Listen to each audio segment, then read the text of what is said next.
Good afternoon, welcome to Market Round number 169. Stuart Williamson here at the helm. Our weekly roundup of news in the UK property market. This week, is it a Goldilocks scenario for the UK economy? Is the interest rate peak in sight? What sort of peak would it be? A Matterhorn or a Table Mountain? Working from home? Is it all over in the UK? Please like, subscribe and help us spread the good word.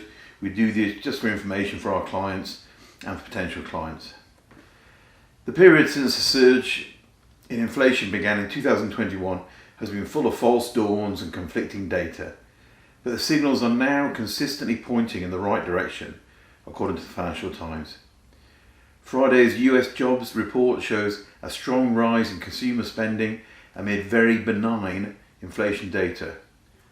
The report shows an uptick in the unemployment rate, subdued jobs growth, and wages rises back at pre-COVID levels. Now that was enough for some of the world's largest bond investors to bet this cycle of interest rate hiking is ending. A quote is, "The jobs data leaves the bond market comfortable with the view that the Fed is on hold now and may be done for the cycle," according to Michael Kudziel, a portfolio manager at PIMCO. If they're done for the hiking cycle, it's then about looking at the first cut that leads to steeper downsides. That's very positive, and that's from the US.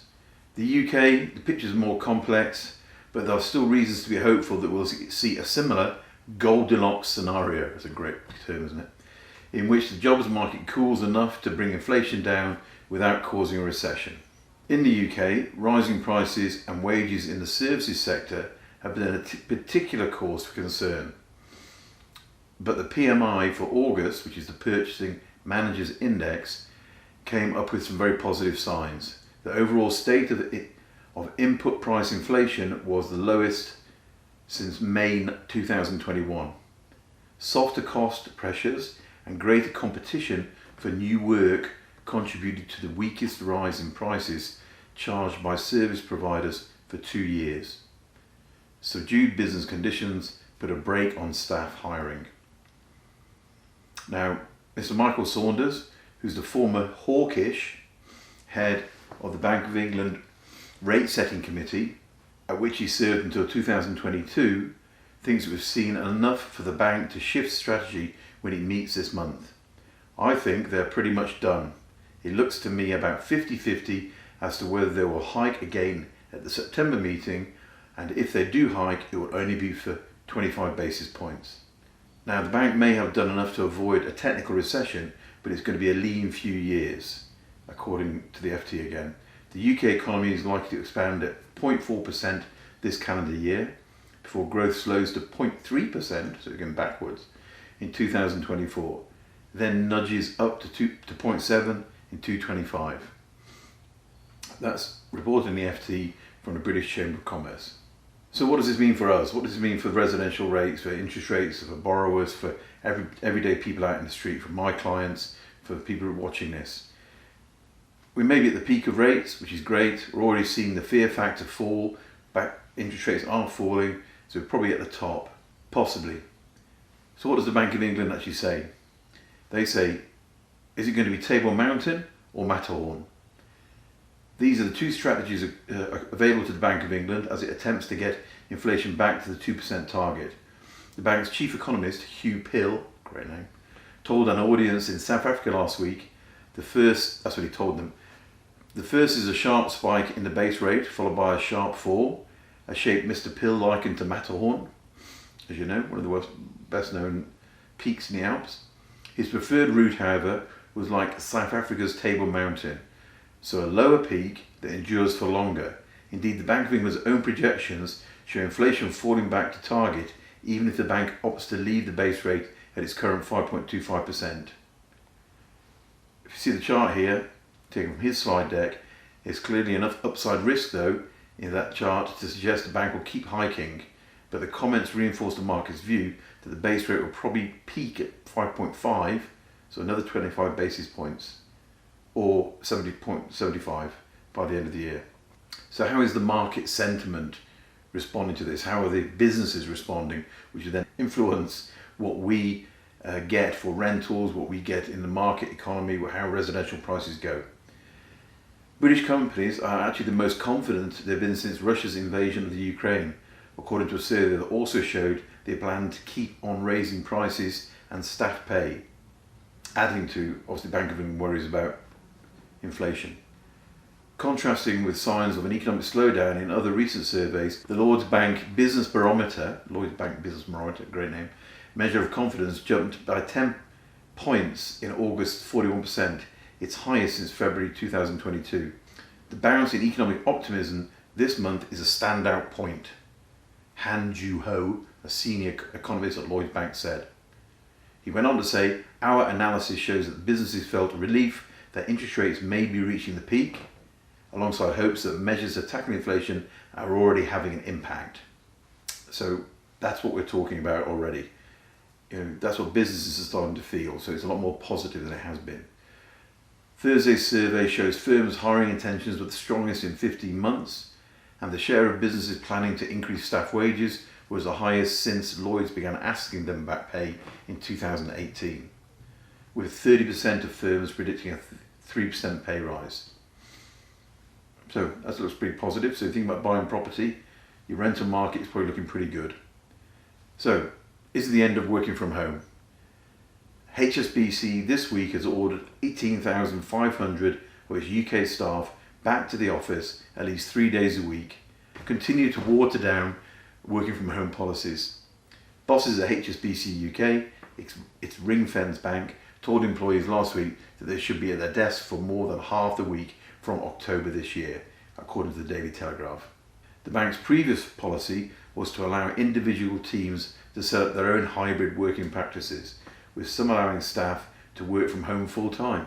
Now, I don't really get this. I don't understand how you can possibly be stimulated and get the best out of yourself and your team members around you if you don't have any interaction and any fertilization of ideas. But obviously it's not just me. There are many other different forms of working practice. This back to work scenario occurs even as the bank is about to quit its Canary Wharf headquarters. Apparently it's going to move over to St. Paul's. The Canary Wharf headquarters was known as the Tower of Doom. I'm not entirely sure where that was, but basically they're saying you must do this.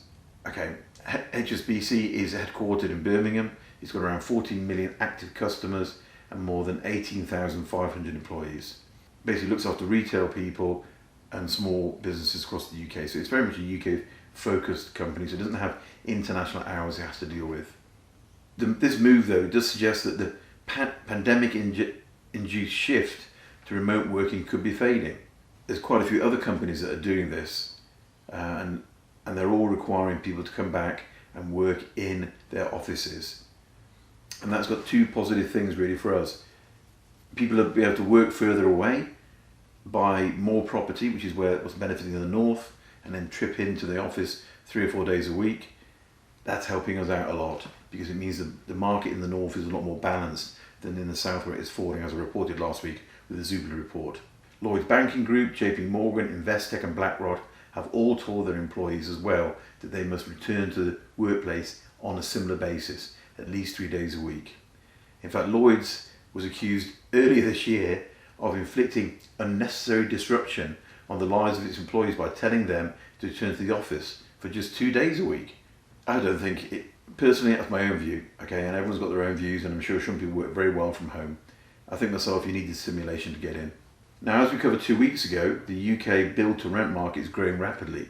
The number of complete and operational units has more than tripled to more than 80,000 in the last 5 years. Such rapid growth has been underpinned by an influx of institutional and private capital, and investors now want better metrics about how to judge which schemes are succeeding and what occupancy rates are, retention rates, rental income, leasing rates and so on. With that in mind, Knight Frank have created the BTR Buy to Rent Residential Experience Index to quantify the social value for existing schemes from a residential perspective. The index focuses on the internal and external social factors that impact day-to-day livability of a BTR home, and which in turn are likely to have a direct impact on the operational performance of the schemes. and their investment value. Great little pie chart here. Have a look at that. Very strong. Thank you for watching. That's it for this week. Hope you found it useful. And if you'd like to learn more and meet people like mortgage specialists, UK property professionals, company formation professionals, all that sort of stuff, why not come along to the Dubai DIFC Capital Club next week, next Tuesday, 12th of September, 6 p.m. We're having a client networking evening there. Very, very popular. No pressure, just have a chat, half an hour of talks and then a snack and a drink. Alternatively, if you're in Abu Dhabi, come on the 14th, same time, 6 p.m, same sort of event. It's at the Fairmont in that case, which is a great hotel. It'll be a lovely evening. That's it for this week. What are we seeing? We're seeing confidence returning to the business world. We're seeing rates probably at their top, which means for us, the fear factor will be falling from banks, which means interest rates will be falling. So if you're looking at getting a mortgage now, you might want to think about a variable rate, for the next couple of years and ride the rate down rather than getting on a higher rate fix. I know variable rates are higher now than fixes, but it shouldn't be that long before they drop down below. So there we go. Thank you very much. Do share, like, and if you didn't like, let us know. It's cool. All's fine. Thank you. Cheerio.